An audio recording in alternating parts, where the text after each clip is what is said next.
محمد ضیاء الحق Naqshbandi chairman تنظیم اتحاد امت۔ عشق رسول اور محبت رسول صلی اللہ علیہ وآلہ وسلم کے بغیر کوئی مسلمان کامل مومن نہیں بن سکتا۔ آسیہ مسیحا کے بارے حالیہ معزز قابل احترام سپریم کورٹ کی جانب سے جاری کیے گئے فیصلے پر تمام مسالک کو تحفظات ہیں، جس کا تمام مسالک کے جید علماء کرام نے اپنے لیٹر پیڈ اور ویڈیو کلپ کے ذریعے اظہار کیا ہے۔ حتیٰ کہ اس فیصلے پر شدید تنقید تحفظ اتحاد تنظیمات مدارس دینیہ، جس کے ہیڈ مفتی منیب الرحمان صاحب ہیں اور جس کے جنرل سیکرٹری مولانا قاری محمد حنیف جلندری صاحب ہیں، انہوں نے بھی اس پہ تحفظات کا اظہار کیا۔ آج کی پریس کانفرنس میں جید شیوخ القرآن، مفتیان کرام، جید علماء، سول سوسائٹی اس فیصلے پر شدید رنجیدہ، حیران اور پریشان ہیں۔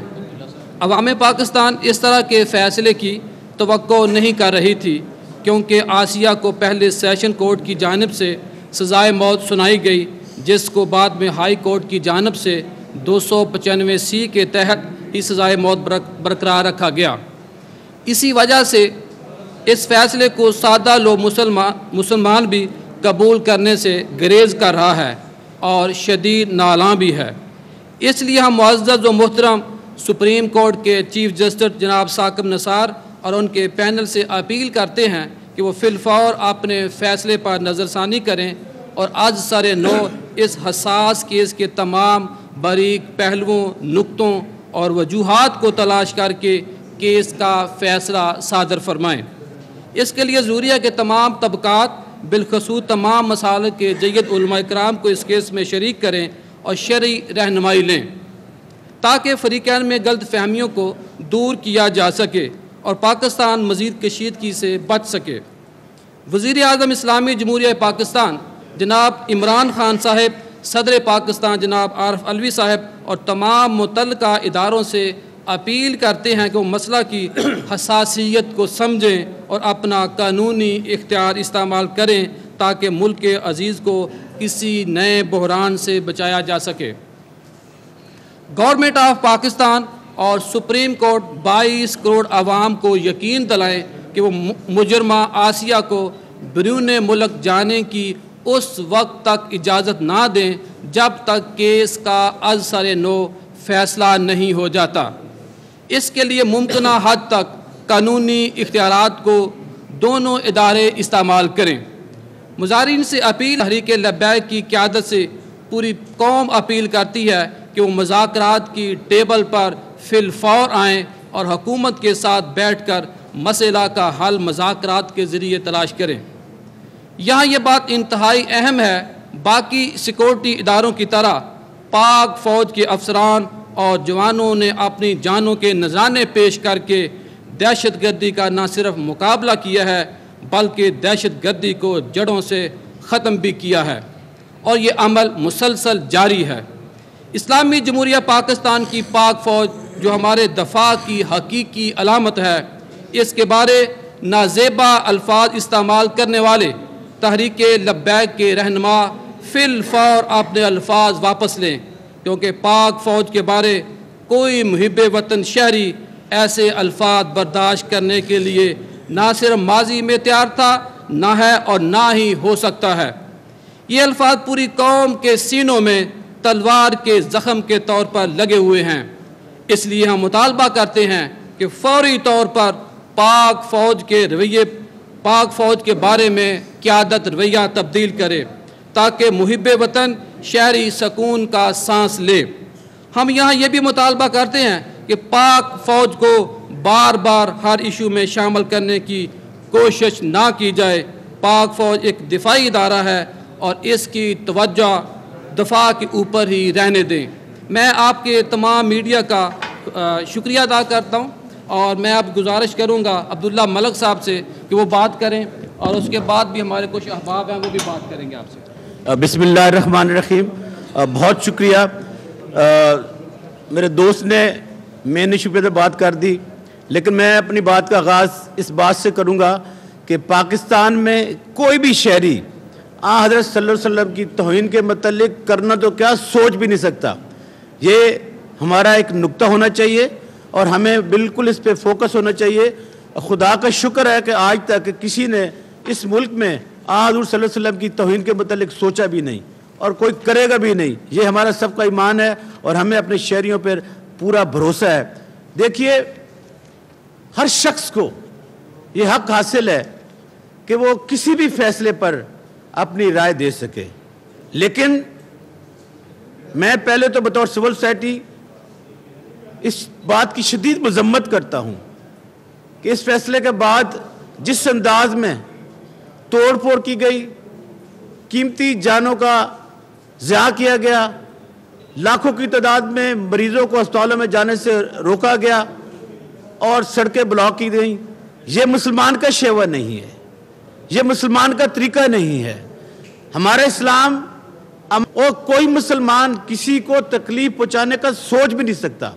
ہاں فیصلوں سے دل آزاری ہوتی ہے، توقعات کے برعکس آنے سے انسان مشتعل ہوتا ہے، لیکن کسی کو یہ ہم حق نہیں دے سکتے کہ وہ شرپسندانہ انداز میں دشمن کے رویے میں، دشمن کے روپ میں اپنے ایسے اداروں پر تنقید کرے جو ادارے ہمارے محافظ ہیں. میں آپ کو پورے یقین سے کہہ سکتا ہوں کہ ہمارے عدلیہ کے تمام معزز جج صاحبان پورے وثوق کے ساتھ اللہ کے رسول پر یقین رکھتے ہیں، اس کی پیروی کرتے ہیں اور کوئی بھی توہین رسالت کا سوچ بھی نہیں سکتا. میں خود چیف جسٹس صاحب کے ساتھ کام کرتا ہوں اور اکثر جج جیسے چیف جسٹس صاحب نے خود کہا کہ اللہ کا ورد کرتے ہیں اور عدالتیں جیسے انصاف کرتی ہیں حقائق پہ کرتی ہیں.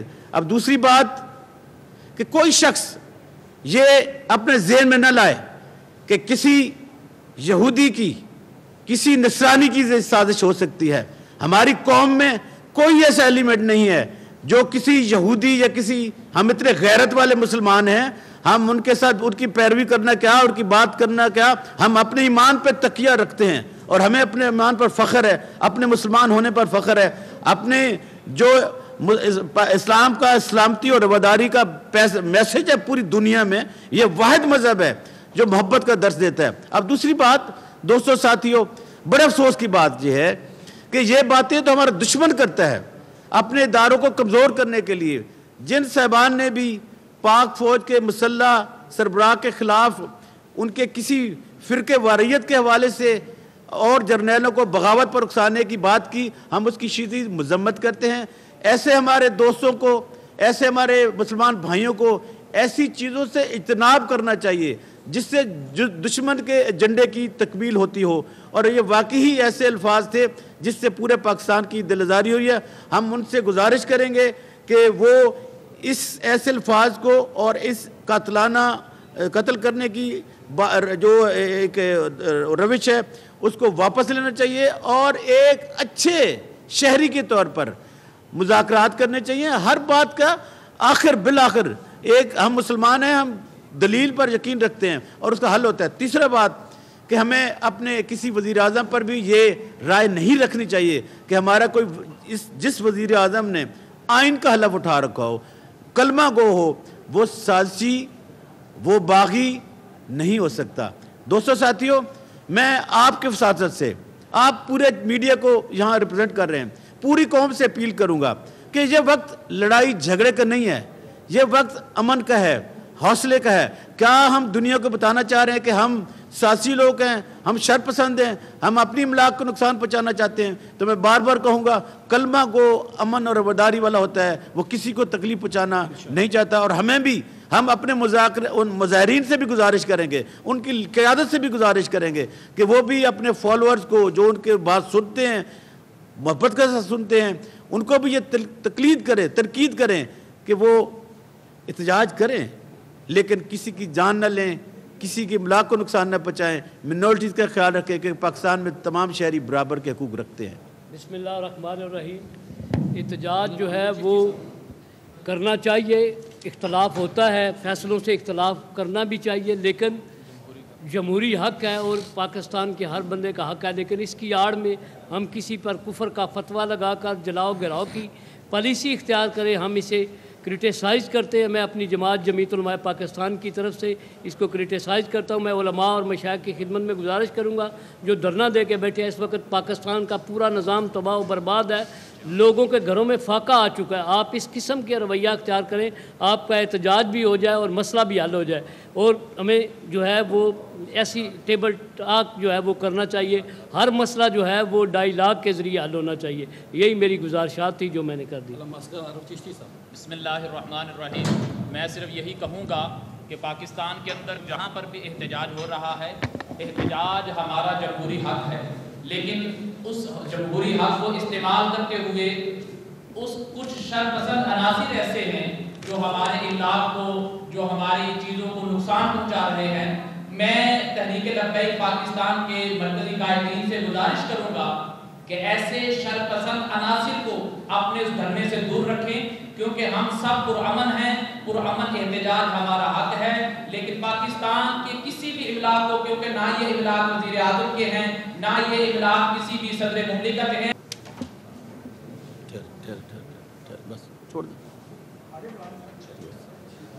علامہ ذوالفقار مصطفیٰ ہاشمی صاحب. جو اس وقت پورے ملک پاکستان میں صورتحال بنی ہوئی ہے, سب سے پہلے تو میں اس بات کی مذمت کروں گا بڑے شدید الفاظ کے اندر. اسلامیہ پاکستان کو اس ساری صورتحال سے بالکل نابرد رکھا جا رہا ہے. میڈیا کا جو بلیک آؤٹ کیا گیا ہے یہ حکومتوں کا کام نہیں کرتا. دوسرے نمبر پر احتجاج کرنا یہ تمام اسلامیہ پاکستان کا ایک جمہوری حق ہے, اور یہ ایک حقیقت پر مبنی بات ہے کہ یہ فیصلہ انتہائی جانبدارانہ اور غیر منصفانہ ہے. اگر ادارے اپنی ذمہ داریاں پوری کریں تو عوام جو ہے ان کے اندر اس طرح سے اشتعال پیدا نہیں ہوتا. ہمارے یہاں اداروں کا یہ فیلئر ہے اور وہ بر وقت صورتحال کو پراپر انداز سے اسیس نہیں کرتے, جس کی بنیاد پر ہر آئے دن ملک پاکستان میں کوئی نہ کوئی انارکی پھیلتی ہے. اگرچہ اس میں پھر جو غیر ملکی کرنے کے عناصر ہیں ان کو اپنی ملک دشمنی کے جو ایجنڈے ہیں ان کو پورا کرنے کا موقع ملتا ہے.